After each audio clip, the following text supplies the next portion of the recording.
Nagkaroon po ng concert ang mga DDS noong August 22 sa Davao Coastal Road. At ang title ng concert, 5 buwan, isang sigaw, Free Duterte. Pero may nagawa po ba ang kanilang sigaw? At si Vice President Sara Duterte, hinimok ang 16 million na bumoto kay dating President na mag-jailbreak na daw para maitakas nila si Digong. Magandang araw po sa inyong lahat. Naimbag nga aldaw, kinyayo amin kakabsat, and welcome back to my channel. Pero bago po tayo magsimula sa ating reaction, shout out po muna tayo kay Annette Dizon ng Hong Kong, kay Summer Paraiso na taga Malolos, Bulacan, pero siya po ay nasa Rome, Italy ngayon, at kay Federico Guerrero ng Peak District, UK. Kamusta po kayong lahat dyan? At sa lahat po ng mga taga Hong Kong, Rome, Italy, at Peak District sa United Kingdom, sa mga taga-subaybay po natin, maraming salamat po. Okay. Nagkaroon po kasi ng concert ang mga DDS. 5 buwan, isang sigaw, Free Duterte. Pero hanggang ngayon, nandun pa rin po si former President Rodrigo Duterte. May magagawa ba itong mga pa-concert nila? Pakikinggan kaya sila ng ICC? Yung pagbabantay ng mga DDS supporters dyan sa Duterte Park o Duterte Street o kung ano man ang tawag nila dyan, Duterte Country, may nagawa ba para mapalaya si Digong? Ito naman kasing si Sara Duterte. May mga pahayag pa siya na makakalabas na daw si dating Pangulo at nagpasalamat na siya sa mga supporters at mga nagdasal na mapalaya itong si Rodrigo Duterte. Pero obviously, hindi sila pinakinggan ng langit. Fake news naman kasi yung mga lumalabas, itong mga DDS ang hilig sa fake news. Kung nakikita nyo sa mga feed ninyo, ang daming naglalabasan kesyo nakauwi na daw si Digong, kesyo nakalaya na daw, nasa Davao na daw, etc. etc. Pero andun pa pala sa dahig. Paanong nakalabas na? Ayon nga dito sa balita, Duterte asks ICC anew for interim release to undisclosed country. Ito po ay published noong August 21. So paano sasabihin nila Sara Duterte na makakauwi na ang kanyang tatay? O ito mga DDS na nagpapakalat ng mga maling video na kesyo nakalabas na daw, kesyo nakauwi na daw, at mga nagpapasalamat sila dahil pinakinggan yung kanilang panalangin. Well, obviously, hindi po pinakinggan ang inyong panalangin dahil yung pinapanalangin ninyo ay ang taong tinawag ang ating Diyos ng stupid God. May kasama pang mura yun, ha? So, paano siya pakikinggan ng ating Panginoon? So, kahit na anong dasal, pagsama-samahin mo lahat ng dasal ng mga DDS, kung yung mismong tao na bumalahura at nilapastangan ang ating Panginoon ay hindi humihingi ng tawad. Dahil sinabi nga ng kanyang anak na si Kitty Duterte, no regrets, na parang walang pinagsisisihan ang kanyang ama sa lahat ng ginawa nito. Siyempre, kasama na rin yung mga binitawang salita, wala siyang pagsisisi. So, pakikinggan kaya kayo ng ating Panginoon Diyos kung yung mismong taong involved ay hindi nagsisisi? So, kayong mga nagpapakalat ng chismis na nakalaya na si Digong, hindi pa po dahil humingi na naman sila ng interim release ni former President na naman ulit. So, ibig sabihin, wala pa. Hindi pa siya nakakalaya. Samantalang parang may napanood din akong sinabi ni Sara Duterte na nakalagay na daw sa website ng ICC na malapit na daw makalaya si former President. So, anong silbi nung 5 buwan, isang sigaw? Free Duterte. Mukhang aabutin pa kayo ng 6, 7, 8, 10, 10 at ilang buwan pa bago makalaya si former President. Yan ay kung mabibigyan siya ng interim release. So, maniwala kayo dun sa kasabihan na huwag bibilangin ang sisiw hanggat hindi pa napipisa ang itlog. So, dahil hindi pa mapalaya si former President, nang hihimok na si Sara Duterte sa mga bumoto kay Digong, yun daw 16 million voters ni Digong, na mag-jailbreak na. Oh, lalabas na yan si PRD. Ano na yan natin? I-jailbreak na yan natin lahat. Yung Ilan bumoto kay PRD? 16 million. Yung 16 million na yan, punta tayo doon sa ICC Detention Center. No? Kung di ka ba naman kasi maniwala na medyo nagkakasayad na si Sara Duterte, hinihimok niyang mag-jailbreak na daw lahat ng mga bumoto kay Digong. Ano ba ang ibig sabihin ng jailbreak? A jailbreak can refer to a forceful escape from a prison or etc. etc. So, ibig sabihin, forceful escape from prison. Pupunta sila ng ICC at magsasagawa sila ng jailbreak. Although alam natin, imposible. Pero itong mga DDS, kahit na anong sabihin ni Sara Duterte, naniniwala sila. Hook, line, and sinker, paniniwalaan nila. O di sige, yung mga bumoto kay Digong, yung 16 million na bumoto kay Digong, lumabas na kayo dyan, siguro bibigyan kayo ng pamasahe ni Sara Duterte papuntang The Hague, Netherlands, at magsagawa kayo ng jailbreak at palayain ninyo ang tatay Digong ninyo. Maiba ako ng usapan. Ito pong binulgar ni Mayor Vico Soto tungkol sa kanyang naging kalaban nung nakaraang eleksyon, itong mag-asawang Diskaya. Napanood ko po kasi yung interview nila kay Julius Babaw at nagtaka talaga ako kung paanong in so short a time, siguro a little more than 10 years, 15 years, na sila ay galing sa hirap, biglang naging super yaman naman sila. Nakita niyo yung bahay nila, malamansyon, parang palasyo. Nakita niyo yung kanilang koleksyon ng mga sasakyan. Puro high-end, puro mamahalin talaga.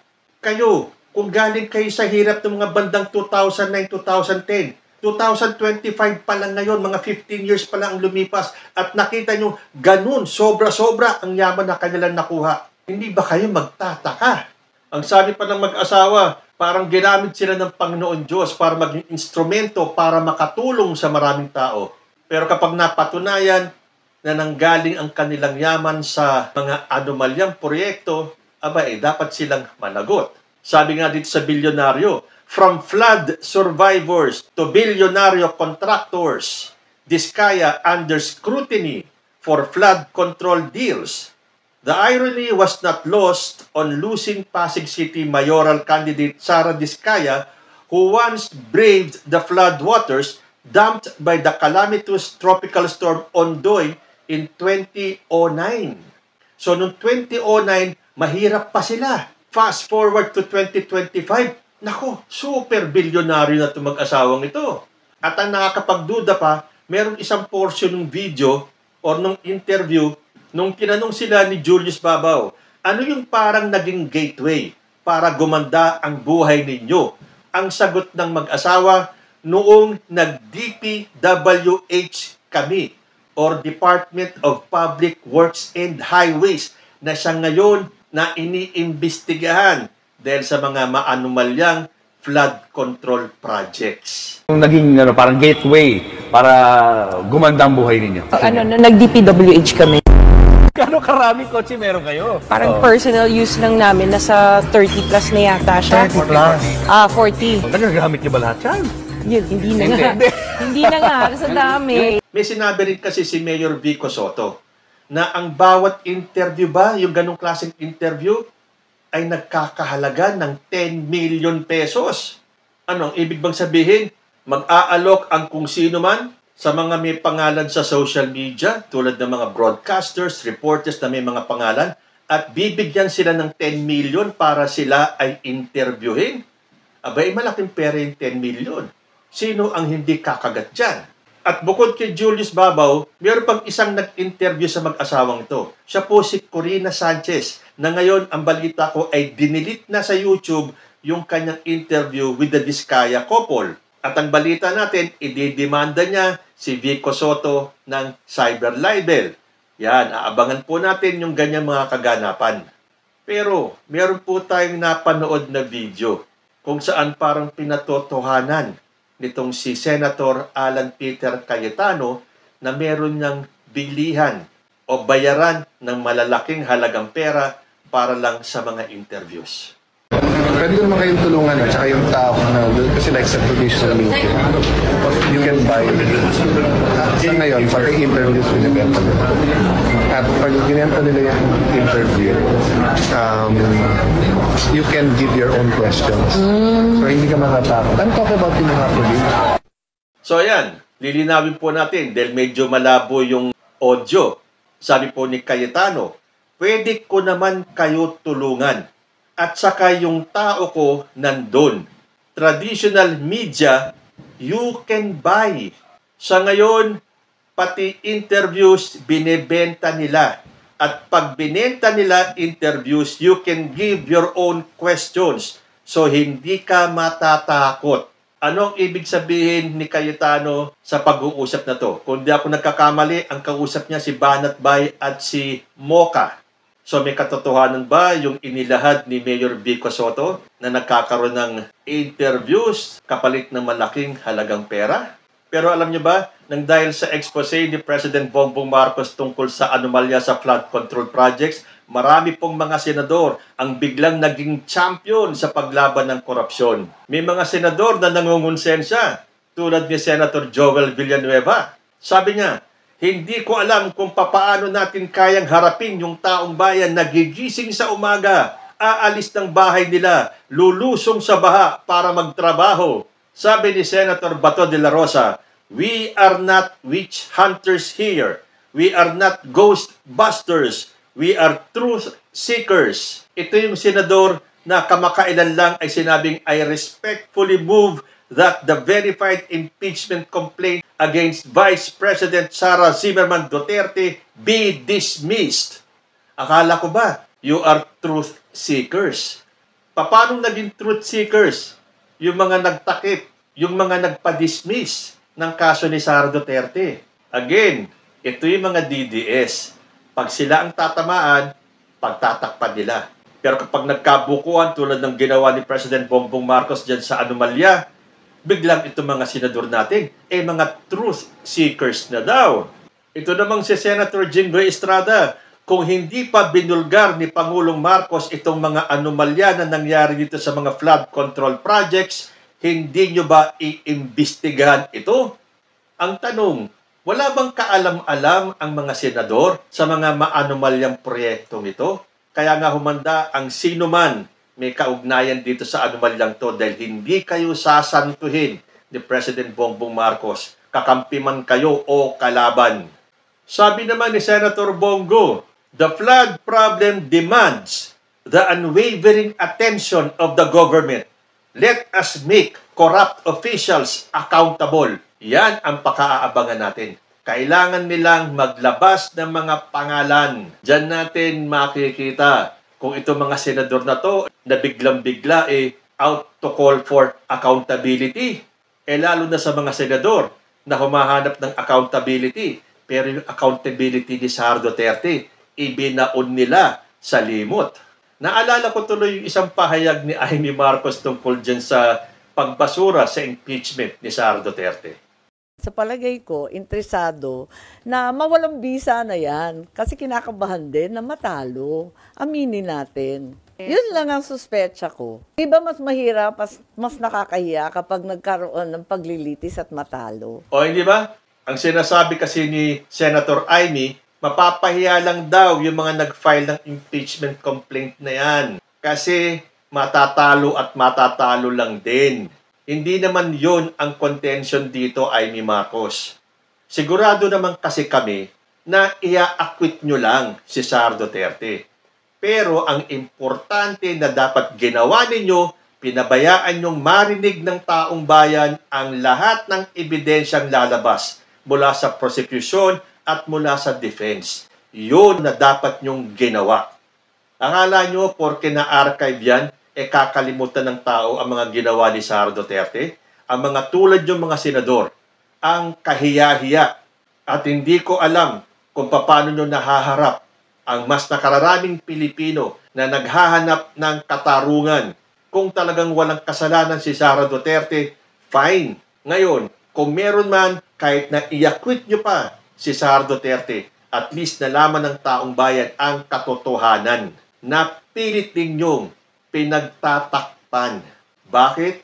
Hindi nyo ipagpipilitan na patayin yung impeachment case na yan nang walang kapalit. Hindi bobo ang mga Pilipino. On a lighter note, meron akong napanood na video nitong si General Macanas. Hindi ko lang alam kung ito ay AI o hindi. Dahil alam nyo naman ngayon, yung mga lumalabas na mga AI videos, makukumbinsi ka na totoo. Dapat ganito ang ginawa nila Harry Roque doon sa fake polvoron video ni President Bongbong Marcos. Naghintay pa sana sila ng ilang panahon at ngayon sana ang tamang panahon na maagawa ng makatotohanang AI video. Ang alam ko po kasi itong si General Macanas ay solid na anti-BBM. Pero ano tong sinabi niyang to? Si PBBM, tahimik. Kaya lang, huwag nilang abusuhin yung pagkatahimik niya kasi dangerously brilliant. O hindi ba? Ano kaya ang nakain ni General Macanas para masabi niya tong tahimik lang si President Bongbong Marcos pero huwag niyong abusuhin? Because the President is dangerously brilliant na siya pong totoo. Isa pa sa napanood kong video, ito naman kay dating President Noynoy Aquino na narinig daw niya na sinabi ni dating unang ginang Imelda Marcos, tandaan nyo, si Noynoy pa ang presidente nun. Hindi pa naging presidente si Digong at si President Bongbong Marcos. Pero ito ang kanyang sinabi na sinabi daw ni dating First Lady Imelda Marcos. Sabi raw po ni ginang Imelda Marcos, Valdez Marcos, my son will make this country great again. So napag-isip ko, parang narinig ko na yun. At pinaresearch ko po. Yun po ang campaign slogan ni Ferdinand Marcos noong unang tumakbo sa 1965. I will make this country great again. O hindi ba? Nakakakilabot. Ito ang parang totoong nanghula. Hindi tulad yung panghuhula ni Sara Duterte na wala na daw boboto kay President Bongbong Marcos sa 2028. Itong kay dating First Lady Imelda Marcos, panahon pa ni Noynoy Aquino bilang presidente natin, sinabi niya na Bongbong Marcos will make this country great again. Tulad ng sinabi ng kanyang amang si Apo Lakay Ferdy, that he will make this country great again. Yan din po ang sinabi ni dating unang ginang, na yung anak niyang si Bongbong Marcos will make this country great again. Sa kabila ng panggugulo, pambabatikos, paninira ng kampo ng mga Duterte, sa kabila ng araw-araw na paninira ni Sara Duterte kay President Bongbong Marcos at sa kanyang gobyerno, isa ako sa naniniwala na tama ang sinabi ni dating unang ginang Imelda that President Bongbong Marcos will make this country great again. Kayo po, ano ang masasabi ninyo? Comment lang po down below and I will see you in my next video. Diyos ti Agnina.